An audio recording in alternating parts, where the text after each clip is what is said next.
আপনারা যে মেসির ভক্ত, আপনারা যে রোনালদোর ভক্ত, আপনারা যে নেইমারের ভক্ত, আপনারা কি জানেন সেই আর্জেন্টিনায় মুসলিমদেরকে কত কচুকাটা করা হয়েছে? আপনারা কি জানেন সেই পর্তুগিজরা আমাদেরকে কত শোষণ করেছে, শাসন করেছে, শেষ করেছে? আপনারা কি জানেন সেই স্পেনের ইতিহাস, সেই ব্রাজিলের ইতিহাস, সেখানে মুসলিমদের কি অবস্থা হয়েছে? সেগুলো দেশে মুসলিমরা মাইকে আজান দিতে পারে না, প্রকাশ্যে সলাত আদায় করতে পারে না, মুসলিমদেরকে ঘাড় ধাক্কা দিয়ে সেই দেশ থেকে বের করে দেওয়া হয়েছিল। অথচ মুসলিমরাই তাদের সব থেকে বড় ফ্যান, মুসলিমরাই তাদের সব থেকে বড় ভক্ত। মুসলিমরা তাদের খেলা দেখা ছাড়া থাকতে পারে না, তাদেরকে বিনোদনের খোরাক মেটানোর জন্য হলেও তাদের জন্য মারামারি করে, কাটাকাটি করে, রাহাজানি করে, অত্যাচার পর্যন্ত করে। ভাইকে শত্রু বানাই, শত্রুকে আবার বন্ধু বানাই শুধুমাত্র দলের কারণে।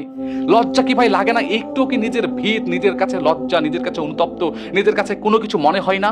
নিজের জাতির গৌরবময় ইতিহাসকে ভুলে গেছেন, নিজের অতীতের ইতিহাসকে ভুলে গেছেন, কর্ডোবা, কায়রো, সিসিলির কথা কি ভুলে গেছেন, বাগদাদের কথা কি ভুলে গেছেন, আমাদের উজ্জ্বল ইতিহাসের কথা কি ভুলে গেছেন?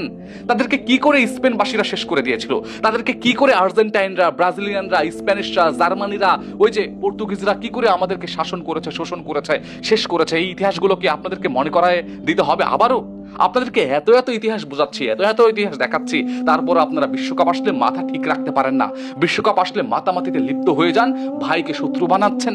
কেন রে ভাই, কেন? নিজের বিবেক কি বেঁচে দিয়েছেন? নিজের বিবেক কি মরে গেছে? নিজের বিবেক কি শেষ করে দিয়েছেন ভাই?